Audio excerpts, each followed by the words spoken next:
இலங்கை கடற்படை கொள்ளையர்களால் சுற்றி வளைக்கப்பட்டு தாக்கப்பட்ட தமிழக மீனவர்கள்.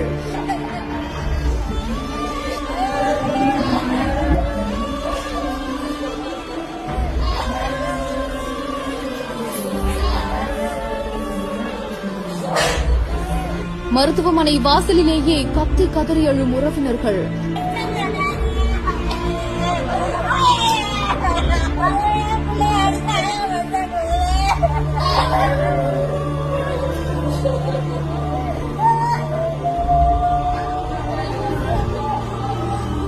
நாகை மாவட்டத்தை சேர்ந்த 30க்கும் மேற்பட்ட மீனவர்கள் மீது தாக்குதல் நடத்தப்பட்டு அடுத்தடுத்து சுற்றி வளைத்திருக்காங்க இலங்கை கடற்படை கொள்ளையர்கள். இந்த நிலையில தான் அந்த ஒரு தாக்குதல்ல